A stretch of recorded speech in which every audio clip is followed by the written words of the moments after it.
ආයිබෝවන්. ඉතින් ඕගොල්ලෝ හැමෝටම සුබ දවසක් වේවා. මේ වීඩියෝ එක බලන්නේ කොයි වෙලාවෙද කියන එක මම දන්නේ නැති නිසා තමයි මම එහෙම ප්‍රාර්ථනා කළේ. ඉතින් මම කලින් අර ජංගි සුදාගේ පවුලට කියා දුන්නු අවවාදය සහිතව වීඩියෝ එකක් අරගෙන ආවා. ඒ වීඩියෝ එකේ මම අවසානයේ පොරොන්දු වුණා. මම ඉතා ඉක්මනින් අරගෙන එනවා කියලා අපේ රටේ මේ ජැක් මාමලා ටිකක් ඉන්නෝනේ. ජැක්සන්ලා ටිකක් ඉන්නවා මේ පොදු ප්‍රවාහනය තුල. ඒ කියන්නේ මේ බස් එකක ගියත් කෝච්චියක ගියත් වෙන මොනවා හරි පොදු ප්‍රවාහනයක හෝ පෞද්ගලික ප්‍රවාහනයක කියන්නේ බොහෝ දුරට පෞද්ගලික කියන්නේ පුද්ගලිකව වෙනම ආයතනයේ විසින් දාලා තියෙන ප්‍රවාහන සේවයේ මේක වෙන්නේ නැහැ. ඉතින් ජැක් මාමලාට මේ සුද්ධ සිංහලෙන් කියන්නේ කාලකන්ණි 70 තොපි ඇවිල්ලා පිරිමි නෙමෙයි.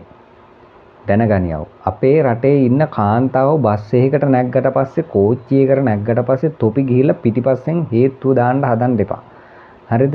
මේ වීඩියෝ එක කරගෙන යන්න කලින් මම කියන්නේ කරුණාකරලා පුංචි ළමයින්ට අහන්න සුදුසු නෑ මේක.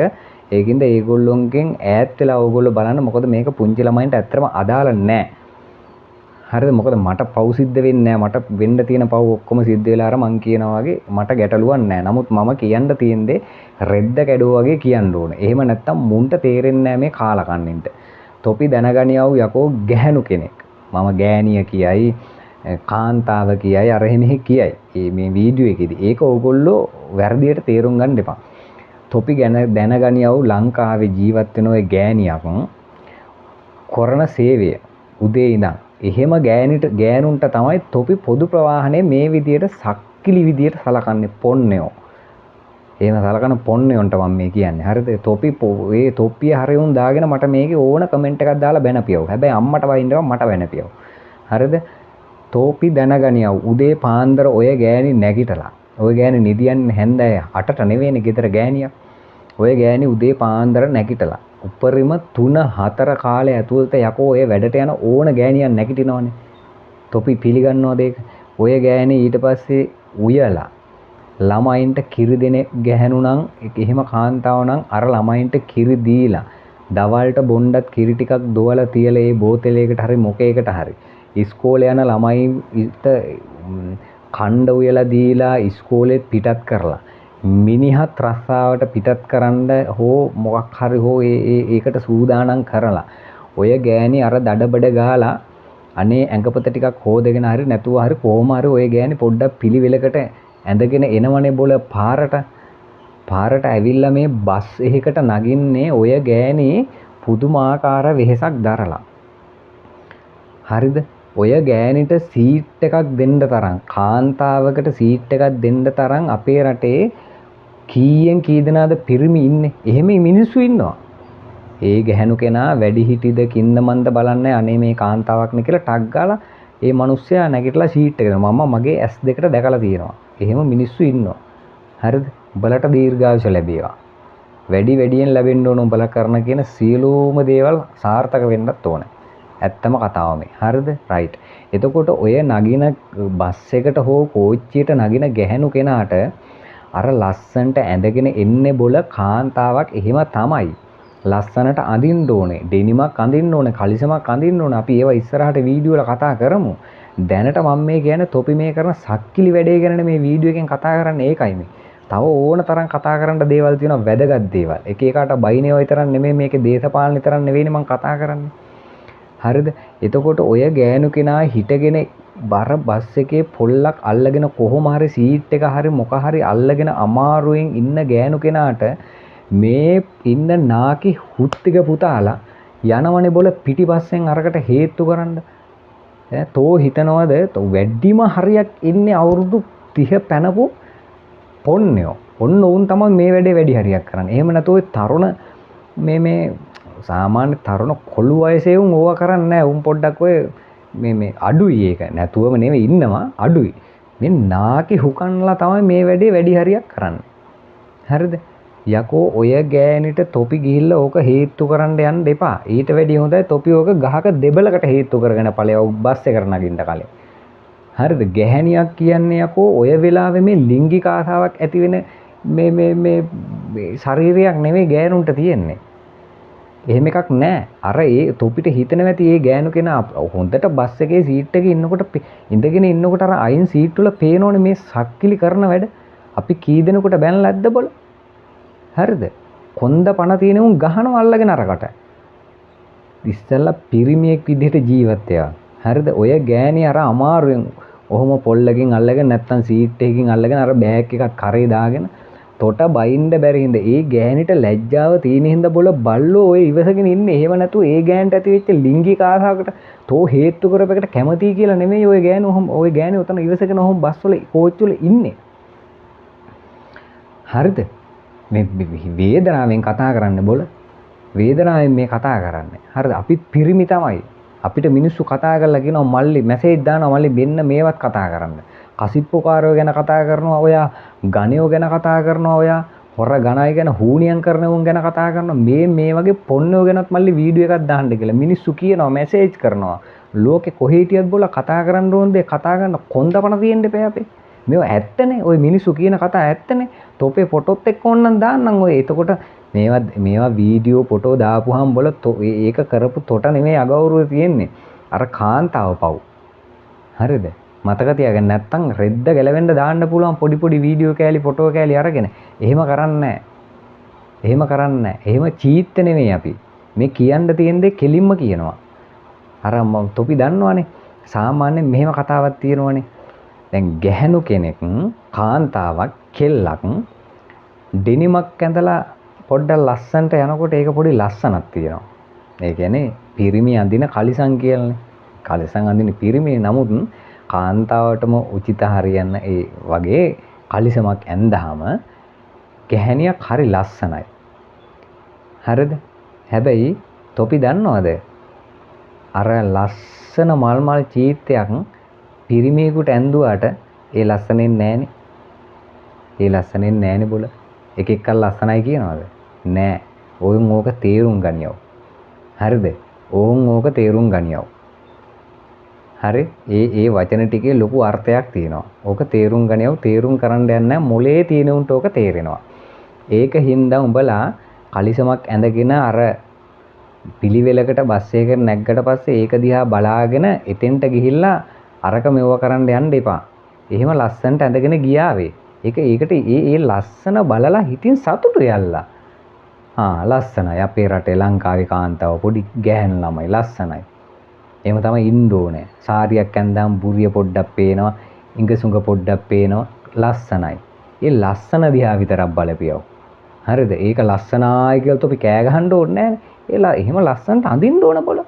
තොපිට අර සුද්ධිය ඇවිල්ලා ජංගිය පිටින් ඇවිදිනකොට තොපිට ඒව අවුලක් නැහැ. උඹලට අර ලංකාවේ මිනිස්සෙක් එහෙම ගියාම කියනවා ඉස්සරහට වීඩියෝ වල ගැන කතා කරනවා ඩෙනින් අඳින නංගිලයි මේ මල් චීත් අඳින මල්ලිලයි ගැන. ඒවත් ඉස්සරහට මං ගේන්නම් වීඩියෝ. ඒකින්ද මතක තියාගන්නලා කරුණා කරලා මේ බොහොම හොඳින් කියන්නේ මේ කුණු ආහාරප බොහොම අඩුවෙන් කතා කරේ මේ වීඩියෝ එකේ. මොකද උඹලා මට බයිනවනේ උඹ කුණු ආහාරප කියන වැඩි ඉස්සලා උඹ හැදියන් අරකයි මේකයි කියලා. මං හැදිලා හින්දා තමයි යකෝ මගේ ජීවිතේට මං ඔහොම බලු වැඩක් කරලා නැහැ. තෝ දන්නවද? ඔය ඔහොම කමෙන්ට් දාන එකට මං කියන්නේ මොකෙක් හරි. තෝ දන්නවද මං කරලා නැති හින්දා තමයි බොල මම මේවා කතා කරන්නේ. හරිද? අපි දීලා තියෙනවා. අපේ ඉස්කෝලේ යන එනකොට ටීචර්ට සීට් එක දීලා තියෙනවා. බස් එකේ නැග්ගට පස්සේ අපිට තේරෙනවා නම් මේ මනුස්සයාට සීට් එක දෙන්න ඕනේ කාන්තාවට කියලා අපි නැගිටලා දෙනවා. හරිද? අත්දැකීමෙන් කියන්නේ යකෝ මම ඕන තරම් එහෙම දීලා තියෙනවා. තොපි දීලා නැති සක්කිලි 70 තමයි තොපි ඔය ජරා වැඩේ කරපෙවුන් තමයි මේ විදිහට අනවශ්‍ය විදිහට මේ වීඩියෝ වලට කමෙන්ට් දාන්නේ. කියන්න බොහෝම කරුණාවෙන් කියන්නේ ඔය බලු වැඩ නවත්තපෙයලා. පොදු ප්‍රවාහන මේ පිටරටවල වගේ කාන්තාවන්ට වෙනම ප්‍රවාහන සේවා ලංකාව ඇතුළේ නෑ. ඒක අපි දන්නවා.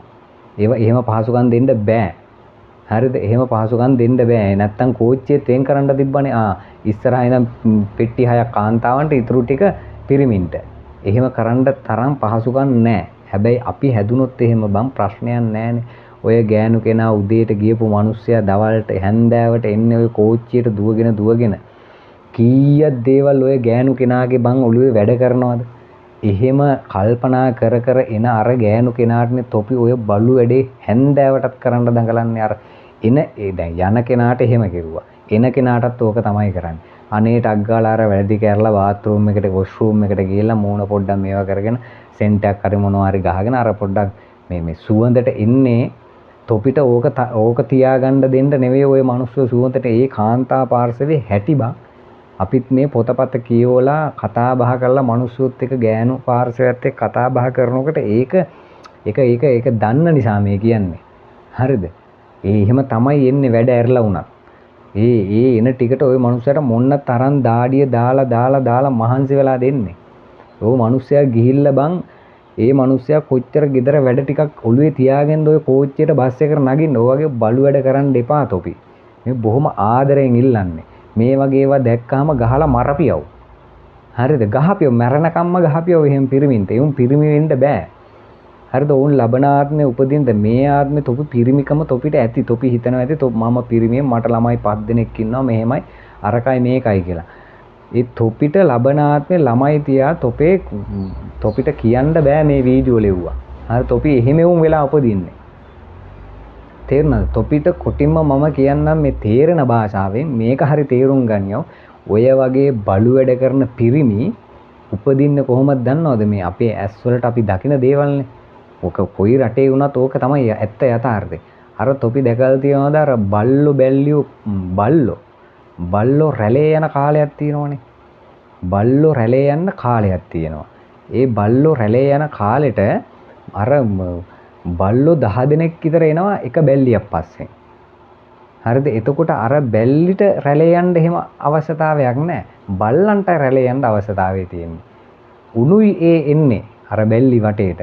අර බැල්ලි කොයි තරම් බේරෙන්න උත්සාහ කරනවද අර බල්ලන්ගෙන් තොපි දැකලා තියෙනව නේද?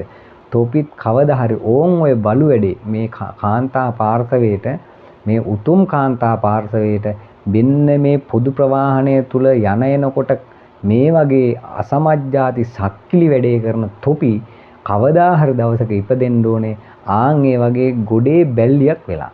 ගොඩේ බැල්ලියක්. මොකද අර පෝසත් පවුලක බැල්ලියක් වෙලා ඉපදුනොත් එහෙම ඒ බැල්ලිය අර පෝසත් පවුල එළියට යවන්නේ නැහැ. මොකද දන්නවා වටේම ඉන්න බල්ලු ටික එනවා කියලා. ඒ බැල්ලිට අවශ්‍ය කාලයට පට්ටි දාගන්න එක අර සුදා කියනවා වගේ ඒ අදාළ යාළගේ නිවසේ ඒ භූමි ප්‍රමාණය ඇතුවත පිටින් ඒ අදාළ විදියට බල්ලෙක් ගෙනල්ලා ඒව කරනවා. එහෙම බැල්ලියෝ නෙමෙයි තොපි වෙන්න ඕන. පෝසත් ගොල්ල බැල්ලියෝ නෙමෙයි. අර වගේ මේ ගොඩේ බැල්ලියක් වෙලා තොපි ඉපදෙන්න ඕනේ. ආන් එතකොට තොපිට ඒ ආත්මෙදි හරි ඔය මේ ආත්මය කරන බලු වැඩේට අනිවාර්යයෙන්ම දඬුවම් ලැබේ. මේ බොහොම තේරෙන භාෂාවෙන් කිව්වේ. එහෙනම් ඕගොල්ලෝ හැමෝටම බොහොම ආදරේ. මේ උගුර බැරන්ඩි වෙනකම් මෙහෙම කෑ ගහලා උඹලට කියන්නේ උඹලට තියෙන ආදරේට. ওই තියෙන සංස්කෘතිය රැකගනින්න. හරිද? ඉස්සල්ලාම හිතපියව. මේ තමන්ගේ බිරිඳ හැරෙන්නට තමන්ගේ අම්මා බිරිඳ ඇරෙන්නට අනිත් දෙවුන් යපෝ තමන්ගේ දරුවෝ වගේ තමන්ගේ අම්මා වගේ තමන්ගේ සහෝදරියක් වගේ කියලා හිතපියව. ඕවගේ මෙච්චර කාලයක් හරි කොහොම බලු වැඩ කෙරුවනම් උඹලා. අර බොහොම ආදරෙන් කියන්නේ බම් මේ ඇත්ත කතාව මේ සමාජ මාධ්‍යයට මෙහෙම වීඩියෝ එකක් මම දාන්න ඇත්තටම හිතුවා. මේ මිනිස්සු මට එවන දේවල් අනුව බලපුවාම ඇත්ත කියලා මට හිතිච්චින්ද අපිත් ඔය දැකලා තියෙනවා. හරිද? කරුණා කළ සමාජයේ කොන්ද පණ තියෙන මිනිසුනේ මේවට විරුද්ධ වෙන්න. දෙන්න එම තන දඬුවම දෙන්න. ඕකට කවුරුත් ඔයා ඒකට විරුද්ධ වෙච්ච මිනිහාගේ පැත්ත ගන්නවා මිසක් ඒ බලු වැඩේ කරපු පිරිමියාගේ පැත්ත ගන්නෙ නෑ. ඒ බලු වැඩේ කරන පිරිමියා කියන්න පුළුවන් නෑ මෙයා කැමති හින්දානේ මං හේතුනේ කියලා නෑ. 100%ක් කාන්තාව ඒකට අකමැති. ඒක උඹලා විද්‍යානුකූලව හොයලා බලපල්ලා. තොපිට පේන පැත්ත නෙමෙයි ඔය. එහෙනම් ඔයාලා හැමෝටම ජය වේවා. අලුත් තවත් සමාජයට වැදගත් වීඩියෝ එකකින් අපි ඉක්මනින් හම්බ වෙමු. එහෙනම් හැමෝටම තෙරුවන් සරණයි. කා එක්කවත් තරහට මේ වීඩියෝ එක දැම්මේ. බොහොම ගෞරවයෙන් ඉල්ලන්නේ ඔයාගේ අදහස මේකේ දාන්න. හැමෝගෙම අදහස් මම කියවලා අනිවාර්යෙන්ම ඒකට රිප්ලයි එකක් දානවා. අනිවාර්යෙන් හાર્ට් එකක් දානවා. ඒක තමයි මගේ හැටි. බලන්න ඔයාලා ඊට කලින් දාලා තියෙන ඒ කොටත් දාලා තියෙනවා. බැලලා දාව කොටත් මම ඒක අනිවාර්යෙන්ම දානවා. එහෙනම් අපි නැවත හමු වෙමු. ජය වේවා.